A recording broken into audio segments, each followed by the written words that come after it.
Hey everyone, Dockwell here, and welcome to another video. Today's video is going to be the 4-position tier list for patch 7.31D, and as always, I'm going to be doing the 5-position tomorrow, so look out for that. And just like every other tier list video I do, I pretty much get my statistics and my data from Dota2ProTracker.com. I also look at the trends tab here in the client and the Dota buff statistics, which are pretty much the same, and then I also look at the DPC games, pick rates, ban rates, win rates, all those kinds of things over a few different regions just to see, what the pros are doing. But I mainly want to make these tier lists a pub tier list, mainly based off, pro games, 7K and above games, but I also adjust it for my opinion and a little bit of, what I think about the hero based on, just a total pub tier list. So in any case, that's how I arrive at this. Now let's just jump in to the S tier. The number 1 position right now is Keeper of the Light.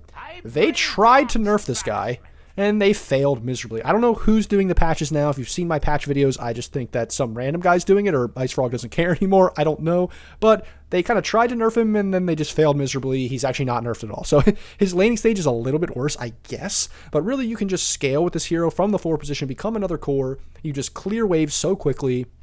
You still clear stacks. You just become a 4th core in the game, and then you can do damage, but he's not focused as much on damage as the mid hero. Like, you're not going for you're not rushing all these items like E-Blade and stuff to do a ton of damage. You're more just going for an Ags build, which is really good. So you do all the things that you do normally, but then you can get this Ags. You can even potentially get some damage after that too, but, Ags is a very, very good team fight ultimate ability, and you can go that, you can go some other save items. You can just get a lot of net worth from the 4 position. You can be very, very good and super annoying right now. Similar to a Coddle mid, but just without that overwhelming burst damage. And it's honestly sometimes even better than Coddle mid because, Coddle mid, you're kind of going all in on that one style of play with a core hero. You can do a similar kind of thing from the 4 position, but you're not committing a core hero to that, so it's very good. But you're just doing similar, simple Coddle things, just what Coddle does. Next, we have Marcy. So, just like I talked about in the other videos, Marcy and Dawnbreaker have been reintroduced to Captain's Mode, or introduced for the first time, and now people in high MMRs and pros are experimenting with these heroes, figuring out what they're good at, what they're bad at, rediscovering them since they first came out, and now it's pretty much determined that Marcy is broken. She's an amazing support. She has been good in some core roles, but just as a support, this hero is so annoying. It is so hard to deal with. You give this heal to your carry, your offlane, whatever, and not only is that really good, but that's like the worst part of her kit, that heal. I mean, it's not even that good, and it's still a really, really good part. Then you have the jump, which offers this insane mobility. The move speed that gives people is crazy, and then obviously the dispose here, which you just fling people back. I mean, you have to be constantly wary of these 2 spells in the laning stage. If you're laning against the Marcy, you just have to be scared for your life, because unless you're laning against the worst hero ever or the worst player ever, that she's matched up with a core, you just have to be scared for your life, because she's going to jump on you, she's going to dispose you back, they're going to use all of their spells on you, whatever they have, and it's just so hard for you to run away or to get out of that. You just have to kind of cower underneath your tower, and that's so hard to lane. This hero is just a lane dominating beast. And then later in the game, this kind of positioning ability, this kind of mobility to jump on people, and then even the ultimate, from the 4 position, you can literally just go straight up Basher. Honestly, you can go Blink Basher, Blink BKB Basher. You're just another core. If you get Blink, BKB, and Basher, I mean, that's obviously more carry oriented items from the 4 position. Occasionally you might want to go for a 4 staff or whatever, but honestly, you could just go these carry items, and then with those 3 items, you're literally just insane with your ultimate. You're just bashing people to death. You just look like another core. You're pretty much playing carry from the 4 position, and now you have these 4 cores that are just dominating the lane, plus all of the additional stuff like I talked about before, about the lane domination, all that kind of thing, all those kinds of things that this hero is really, really good at. So that's Marcy in a nutshell. Very, very good support right now. Next, we have Tiny. Tiny is very good as a 4 position support. This hero was a carry a few patches ago, then got nerfed, but people have kind of transitioned this hero into a mid and 4 position hero where it was before for a while. And now, because of the toss and the avalanche combo and the way they changed avalanche, this hero just combos people down. It's so hard to deal with. If you get hit by the first instance of avalanche, you just, you're permanently stunned for the full duration. It's a very, very good hero. You can never count out the blink toss combos and all this kind of stuff that it does in the later portion of the game. And just like these other heroes, you transition into a 4th core. You can be another core. You can dish out a ton of damage into the later portion of the game. So this is a very, very popular hero, just doing normal Tiny things. And lastly, in the S tier, we actually have Zeus. Yes, Zeus as a forward position is legitimate. Now, because you have this heavenly jump ability and this mobility that you're able to, get in and out, you're able to kind of jump over cliffs. It's like the move slow, I believe it is. Yeah, move speed slow, attack speed slow, all these kinds of things. It's just so good to add that to the damage that you have on this hero. Now it's actually a viable hero. You're not just like a walking, ward person where you just reveal wards. You're not a walking gem that does a ton of damage. So like before, it was so hard to have this hero be viable from the forward position, because if you were ever out of position, if you were ever this slow meandering little dude and you ever get hit by a stun, or you're in the wrong spot, you're just going to get killed. But now with the heavenly jump, you don't have to worry about that, and you do tons of damage. You scale really well into the later portion of the game, and just like the other heroes, you become a fourth core. Like, you just become a fourth core. You do insane damage as always. And honestly, once you get some levels on this hero and you farm pretty well with Arc Lightning, you just, like, I don't really see why you would do any less damage than you would normally do from the mid lane, to be honest. Like, you're just going to get a bunch of levels in your spells. You're going to do insane damage. Eventually, you'll probably get Ags or something like that, and then you'll just start owning the game. Like, there's just no reason that you can't do that. So, typical Zeus things, but that heavenly jump is really, really good now. So that's S tier. Just pretty much 4 heroes that are pretty good in the lane, good overall, do high magic damage, and then transition into the fourth core of your team that can just take over games.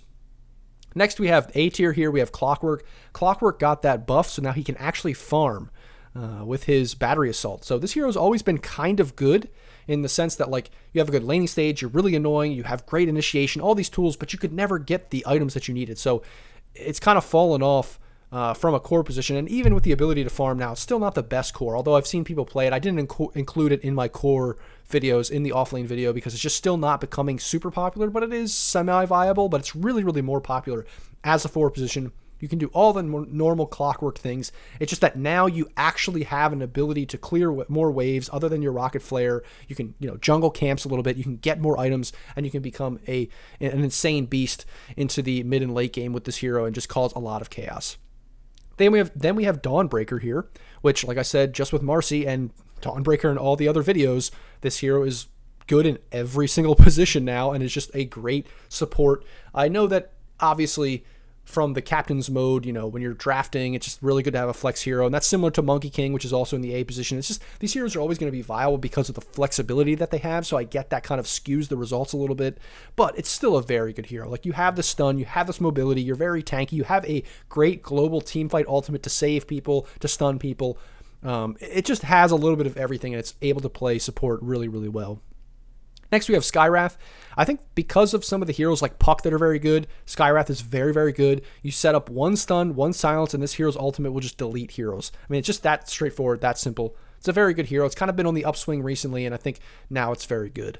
Mirana, just a stable forward position. Just kind of a stable forward position. I see people going for like mana boots and or arcane boots, whatever it is. And the Ags build, the new Ags, and it's actually pretty good from the forward position. You kind of transition again into another core, and you do significant amounts of damage. You can never really count out the free smoke with the ultimate, because especially with the limited sentries, I feel like with the limited sentries that were introduced a few years ago, this hero and the ultimate, it's just always going to be good, because giving your team free invis for everybody, it just forces the enemy to have sentries everywhere, but they can't because they're limited, and now they have to buy a ton of dust for fights. It's just so annoying. I think it's always going to be viable. It's pretty much the opposite of Troll Ult. Troll Ult is never going to work. It's terrible, and it will always be bad. Mirana Ult, with the way sentries work, it's just always going to be good. Hoodwink, just kind of good all around. Does a lot of damage, great in lane, good stun, slow on her acorn thing. She has a break, which is kind of rare these days. So very, very good all-around hero, can do a ton of damage, and again, transition into a fourth core, as we have been seeing with most of these heroes. And then Monkey, same kind of thing. I just briefly touched on it with Dawnbreaker. Good flex pick, good fourth core. You're just basically going to be building almost like a core. You're not going to be building like support items with this hero. So that's A tier, pretty straightforward and simple. And then we have B tier. Here are more support heroes that are kind of decent, not the best, but can definitely be viable. We have Tusk, does normal Tusk things from the support role, just nothing new or special about him, really. Eventually, you can get the Ags, which is very good, but that's more of a core position thing. Nyx Assassin, decent right now for whatever reason. I don't really know why this hero has become a little bit more popular. It wasn't very good before, but the win rates have jumped up. Maybe there's something I don't know about, play styles, or maybe it's like matchups or something like that makes this hero a little bit better, but it's just kind of on the upswing. We have Shadow Shaman, who's a little bit on the downswing. He was very popular and very, very good, but then they nerfed a little bit of how, this hero can't really solo Rosh anymore. I mean, he still kind of can, but not really. More from the mid lane. Like, you need levels, and you need to be able to do it a little bit earlier, but it's still pretty good, still decent overall, just not as good as it once was. Enchantress, another kind of hero that's fallen off a little bit, but it's still viable. Does all the normal things Enchantress does, but it's just not as good as it once was. Rubik, always pretty good. Just one of these heroes that when there's ever a big black hole in the game or any good spells to steal, you're going to be good with this hero. Like, this hero's going to be viable if the enemy team has big ultimates, big spells, like you can be steal. It's just kind of all game to game, but this hero's almost always going to be middle of the road unless they do something drastic to really make the hero super good or really bad. Phoenix, again, just like an average hero. This hero's, you're never going to be able to count out this egg in fights. It's always going to have big impact in fights. It just kind of is matchup dependent. Is there a sniper on the enemy team? Is there a Snapfire on the enemy team? These kinds of things, these kinds of heroes that have abilities or range that can just hit your egg. If they don't have that and there's no way to kill the egg's always going to be viable. Enigma, always going to be viable with the black hole. Just can you get away with the greed from picking this 4? Earth Spirit, kind of on the upswing. You have to be an Earth Spirit player, though. You have to know what you're doing. It is a pretty hard hero to play, I would say. Not too many people are very good with it, but if you're good with it, it's just average right now. It's not being picked like a ton, but it is pretty good. Just kind of middle of the road.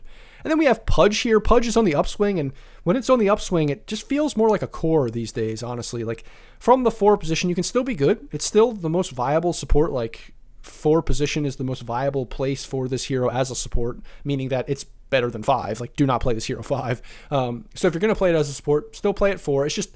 It's always going to be awkward as a 4 position because you're not going to get the farm you need to get Ags, so you're not going to be as tanky. Like, hopefully you snowball the game, but it's just a little bit harder because you have to rely on getting weird hooks in the beginning of the game, and you're not really going to put a lot of points into your best spell or your spell that's making this hero viable, which is your passive, which is your W or your E.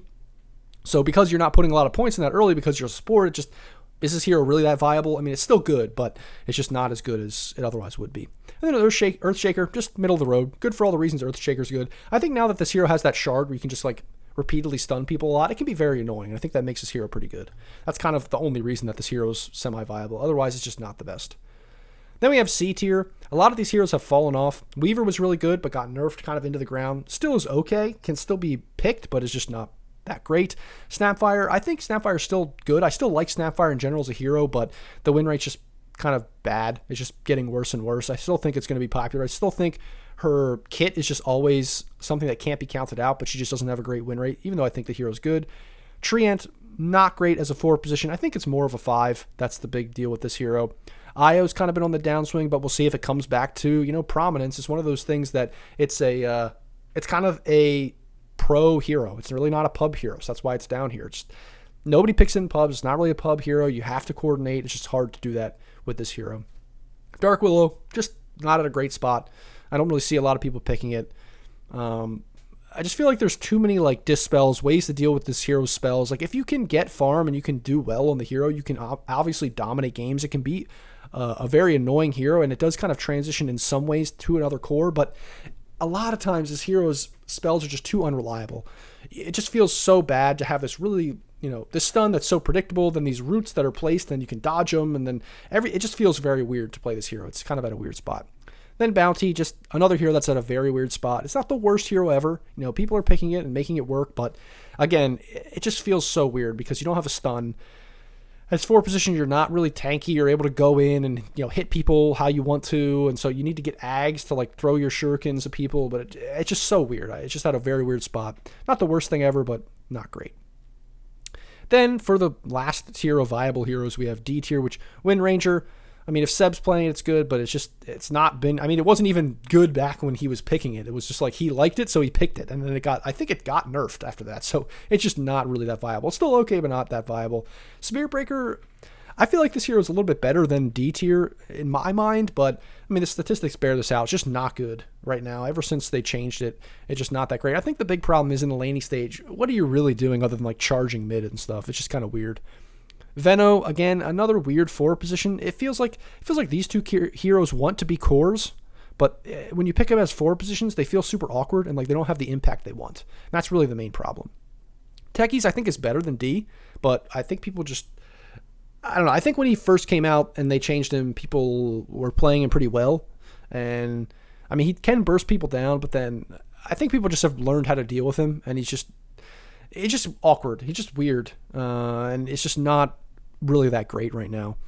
He does burst damage, but people can just like click your mines. And if there's a big team fight, people can just like blow you up. People just buy BKB anyway. And it's just kind of like, well, what do you do? You know, if people buy BKB, you do nothing, honestly. That's the big problem, I think. Elder Titan is okay. He's not really pickable right now, but if you're going to pick him, you can pick him as 4 and he can be playable.